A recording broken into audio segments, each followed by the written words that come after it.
Tanam pinang lalu disemat, melihat puyuh usia sahabat. Jawablah salam dengan semangat jika kita umat Nabi Muhammad. Assalamualaikum warahmatullahi wabarakatuh. Para hadirin yang dirahmati Allah Subhanahu wa taala, alhamdulillahirabbil alamin, wassalatu wassalamu ala asrofil anbiya'i wal mursalin sayyidina Muhammadin wa ala alihi wa sahbihi wa man tabi'ahum bi ihsanin ila yaumiddin, amma ba'du. Puji syukur kepada Allah yang Maha Esa karena telah melimpahkan nikmatnya kepada kita hingga saat ini. Sholawat beriringan salam kita sampaikan kepada junjungan alam, seorang inspirator tapi tidak berbuat kotor, seorang motivator tapi tidak pernah berbuat kotor, seorang nabi akhir zaman. Dialah Nabi Agung, Nabi Muhammad SAW yang telah membimbing kita dari zaman jahiliyah menuju zaman yang terang benderang dan penuh rahmat seperti yang kita rasakan saat ini.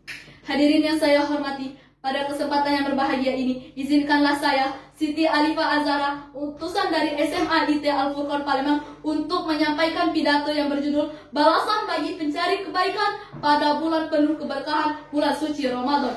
Saudara-saudara kaum muslimin yang dirahmati Allah Subhanahu wa taala, sesungguhnya saat ini kita berada pada suatu bulan yang agung dan penuh barokah, yaitu bulan Ramadan. Suatu bulan di mana kita harus bersungguh-sungguh dalam berpuasa, sholat malam, dan membaca Al-Quran.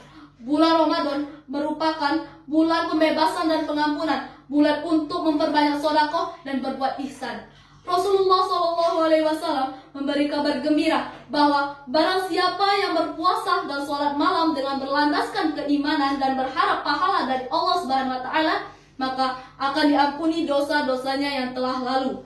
Pelaksanaan ibadah puasa merupakan salah satu upaya agar orang-orang beriman dapat naik derajatnya menjadi orang-orang yang bertakwa, yaitu orang-orang yang selalu menjaga dirinya dari bahaya dunia dan akhirat.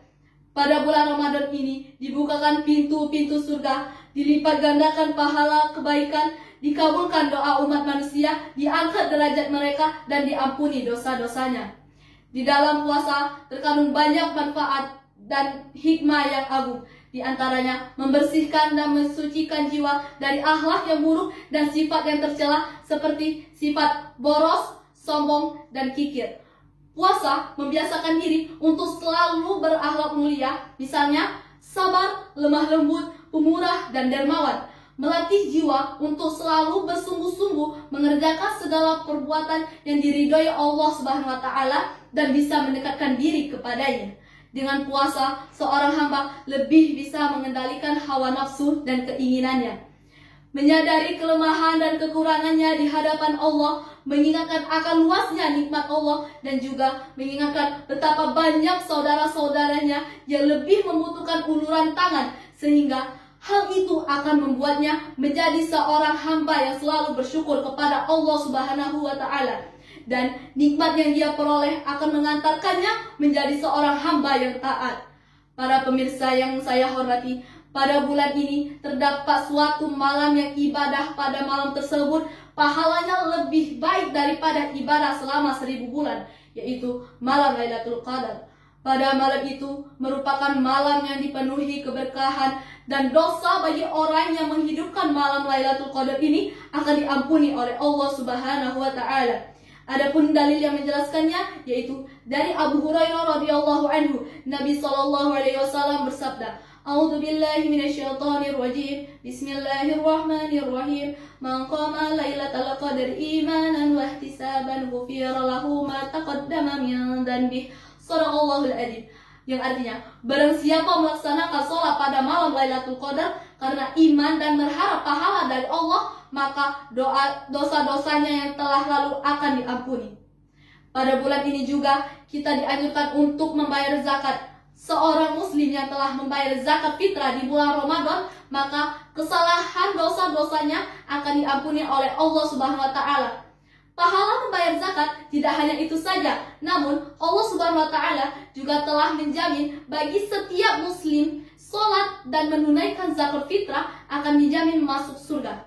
Adapun dalil yang menjelaskannya pada hadis riwayat Abu Daud, diriwayatkan Ibnu Abbas, Nabi Muhammad SAW telah mewajibkan zakat fitrah untuk menyucikan jiwa orang yang berpuasa dari perkataan sia-sia dan kotor, juga untuk memberi makan kepada orang-orang miskin. Barang siapa yang menunaikannya sebelum sholat Idul Fitri, maka itu adalah zakat yang diterima. Dan barang siapa yang menunaikannya sesudah sholat Idul Fitri, maka itu hanyalah sekedar sedekah. Saudara-saudara kaum muslimin, agungkanlah sholat dan laksanakanlah sebagaimana yang diperintahkan. Manfaatkan bulan agung ini dan muliakanlah dengan melakukan berbagai bentuk ibadah dan dekatkan diri kepada Allah Subhanahu wa Ta'ala. Bulan agung ini Allah jadikan untuk hambanya sebagai ladang untuk berlomba-lomba memperbanyak amal ketaatan. Maka perbanyaklah amal sholat dan bersedekah, membaca Al-Quran dengan memahami maknanya, memperbanyak bertasbih, bertahmid, tahlil, takbir, istighfar, dan memperbanyak bersolawat kepada Nabi Muhammad SAW dan berbuat baik kepada fakir miskin dan anak yatim. Para hadirin yang saya hormati, demikianlah yang dapat saya sampaikan. Apabila ada kata yang kurang berkenan di hati para hadirin, saya mohon maaf yang sebesar-besarnya. Kebaikan datang dari Allah Subhanahu wa Ta'ala dan kesalahan datang dari saya selaku manusia yang tidak luput dari salah, khilaf, dan dosa. Saya sebagai pembicara, semoga apa-apa yang saya sampaikan untuk kita semua, khususnya untuk diri saya pribadi, semoga mengandung hikmah dan bermanfaat. Atas perhatiannya, saya ucapkan terima kasih. Pemandangan indah di Surabaya, bertemu melati terbentang di halaman. Terimalah salam takdim dari saya, walaupun kita tak berjabat tangan. Wassalamualaikum warahmatullahi wabarakatuh.